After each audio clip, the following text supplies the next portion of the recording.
మెడలో వేసుకునే తాళి గాని,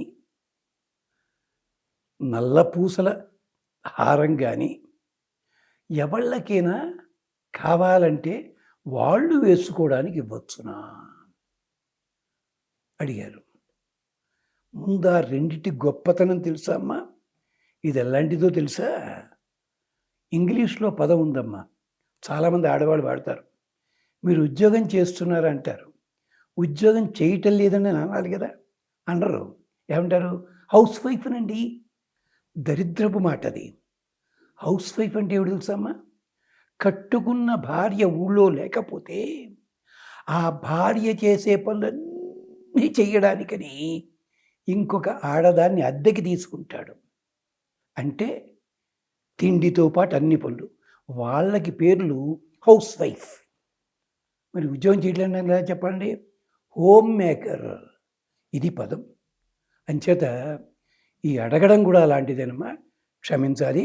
ఇది గ్రీక్ అండ్ లాటిన్‌లో చాలా ప్రసిద్ధి. అనకండమ్మా. తాళి మీదే. భర్త కట్టాడు మీకు.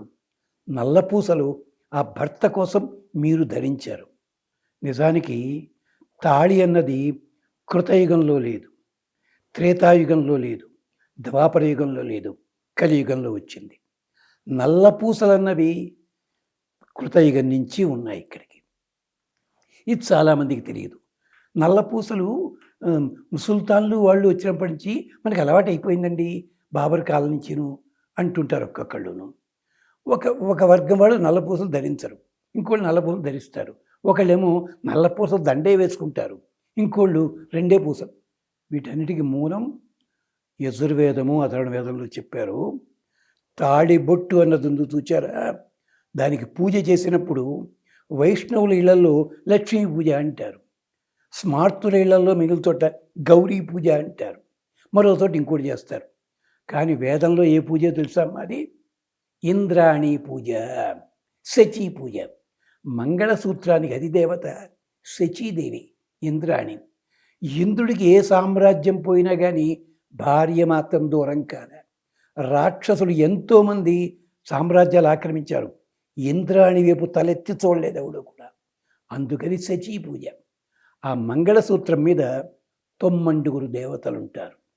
అది ఒక్కసారి భర్త కట్టాడంటే భర్తకి అంకితము తప్ప నువ్వు ఎవళ్ళ కోసం కూడా సరదాకి వేసుకోవడానికి కూడా ఇవ్వడానికి వీల్లేదు. మరి నల్లటి పూస దేనికండి? దానికి అథర్వణ వేదంలో చెప్పారు, నీలమణి ధారణ. ఒక్కటే వేసుకోవాలి నల్లపూస, 2, 3 కాదండి. ఒక్కటే వేసుకుని దానికి ఎడాపెడ బంగారముతో ఉన్నది కలిపి వేసుకోవాలి. కానీ ఇది ఇప్పుడు మంగళసూత్రానికంటే రేటు నల్లపూసల తాడికే ప్రసిద్ధి. ఏమిటో తమాషా అంటే ఎప్పుడు కూడా అసలు పువ్వుల కంటే కాగిత పూలకే డిమాండ్ ఎక్కువ. నల్లపూస దానికి దేనికోసం? నీలమణి ధారణ. ఇది ఏకాగ్నికాండలోను, వివాహ ప్రయోగ దీపికలోను దీన్ని గురించి మంత్రాలున్నాయి. ఈ నల్లపూస దండ వేసేది అత్తగారు వేస్తుంది, భర్త కట్టేది తాళి కడతాడు. ఎందుకోసం అంటే తాళి వల్ల ఇద్దరికీ కూడా అనుబంధం కలిసింది. మంత్రాలు వేరే ఉన్నాయి. నల్లపూస వల్ల అమ్మా ఇక్కడి నుంచి నీ భర్త నీకే అంకితం. అంతకంటే అందగత్తెలు ఎవరు కనిపించినా వాళ్ళెవరి దృష్టి కూడా నీ భర్త మీద పడనివ్వకుండా ఆపగలిగేది ఈ నీలమణి. అంతేకాదు నీ మీద కూడా ఎవరికీ దృష్టి పడకుండా ఉండేలాగా చేస్తుంది ఈ నీలమణి. సవతి పోరు ఉండకుండా 17 మంత్రాలు ఉన్నాయండి దీని వెనకాల. దీన్ని కాస్త మనం రోడ్డు మీద తీసుకొచ్చి నల్లపూసల తాడు చూపించండి, వేసేసుకుంటున్నాం మనం. అయ్యా, సాంప్రదాయంలో ప్రతిదానికి విశేషం ఉంటుంది, గమనించండి. ఇంచేత మంగళసూత్రము కానీ నల్లపూసల దండ కానీ దయచేసి ఎవళ్ళకి ఇంకోళ్ళకి ఇవ్వకండి. ఈ మధ్యన ఒక ఆవిడ కంప్లైంట్ చేసింది పోలీస్ స్టేషన్లో, నా నల్లపూసల తాడు పోయిందండి అని. ఎక్కడ పెట్టారమ్మా? ఆ స్నానానికి వెళ్ళి వచ్చండి అంటే వీడు స్నానానికి వెళ్ళి మంగళసూత్రం నల్లపూస తీసి ఆ షవరికి తగిలించి వస్తున్నమాట. ఇంకెందుకంటే మంగళసూత్రాలు కట్టించుకోవడం? ఇదే పద్ధతి? తప్పు. మంగళసూత్ర ధారణ జరిగిందంటే మరో సందర్భం చిట్ట చివరకు వచ్చేదాకా మెడలోంచి తీయడానికి వీలు లేదు. నియమం అది.